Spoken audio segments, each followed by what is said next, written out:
কৃষ্ণ জয় গুৰু শংকৰ আমাৰ শ্ৰীমন্ত শংকৰদেৱ সংঘ দৰং জিলা শাখাৰ ৫৬ সংখ্যক বাৰ্ষিক অধিৱেশন ভাগি অনুষ্ঠিত হ'ব অহা জানুৱাৰী মাহৰ ২৪-২৫ তাৰিখে। তাৰ যি কৰ্মৰ শুভ আৰম্ভণি আজিৰ পৰা আৰম্ভ হ'ল লাইখুটা স্থাপনৰ জৰিয়তে। আজি দৰং জিলা শাখাৰ বিভিন্ন প্ৰান্তৰ পৰা ভকত বৈষ্ণৱ আহিছে, আহি ইয়াত সমবেত হয় এই প্ৰথম যিটো কাৰ্যসূচী লাইখুটা স্থাপনৰ যিটো কাৰ্যসূচী এইটো আমাৰ সমাপন হ'ল।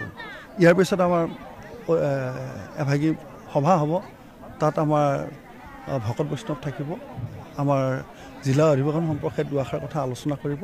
মানে আচলতে তেখেত এজন আমাৰ সকলোৰে মৰমৰ শিল্পী, আদৰৰ শিল্পী, সেয়া আমি তেখেতৰ প্ৰতিও আজি শ্ৰদ্ধা জনাইছোঁ। একে সময়তে জিলা অধিৱেশনৰ লগে লগে তেখেতৰ প্ৰতি যিখিনি সন্মান প্ৰদৰ্শন কৰিব লাগে সেইখিনিও আমি কৰাৰ ব্যৱস্থা আমি ইয়াত কৰা হৈছে। আজি প্ৰায় ৪,০০০-৫,০০০ ভকতৰ সমাগম হ'ব আৰু এই ঠাইখিনি আচলতে অলপ জিলাৰ সীমামূৰীয়া ঠাই, সেইকাৰণে অলপ কম হ'ব পাৰে, কিন্তু ইমান ৪,০০০-৫,০০০ হ'বই। ইয়াৰ পিছত আজিৰ কাৰ্যসূচী আমাৰ সভা এখন আছে, মুকলি সভা। তাত স্থানীয় লোক থাকিব, স্থানীয় বিধায়ক থাকিব, তেওঁলোক আহিব আৰু তাত মানে জিলা শাখাৰ যিখিনি অধিৱেশন ভাগিৰ বিষয়ে আমাৰ আলোচনা হ'ব। তাত মূল অধিৱেশনৰ আমাৰ দুদিনীয়া কাৰ্যসূচী চাওক, তাত আমাৰ সাহিত্য শাখাৰ সভা থাকে, সংস্কৃতি শাখাৰ সভা থাকে, প্ৰচাৰ শাখাৰ সভা থাকে, মূল যিটো দৰং জিলা শাখাৰ সভা থাকে।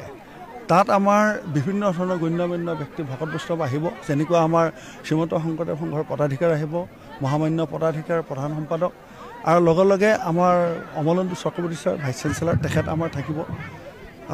গতিকে তাত আমাৰ এই কাৰ্যসূচীৰ বাহিৰেও সংস্কৃতিৰ যিটো কাৰ্যসূচী সন্ধিয়া সদায় সংস্কৃতিক কাৰ্যসূচী থাকে। মহাপুৰুষ শ্ৰীমন্ত শংকৰদেৱ গুৰুজনাৰ যিটো সাহিত্য সংস্কৃতি এইখিনি প্ৰচাৰ প্ৰসাৰৰ ব্যৱস্থা আমাৰ তাত অধিৱেশনত থাকে। জয় গুৰু শংকৰ শ্ৰীমন্ত শংকৰদেৱ সংঘ দৰং জিলা শাখা ৫৬ সংখ্যক অধিৱেশন ভাগি এইবেলি শংকৰ মাধৱ আঞ্চলিক শাখাৰ ব্যৱস্থাপনাত বনজা হাইস্কুল প্ৰাংগণত অধিৱেশন ২০২৬ চনৰ ২৪ আৰু ২৫ জানুৱাৰী তাৰিখে অনুষ্ঠিত হ'ব।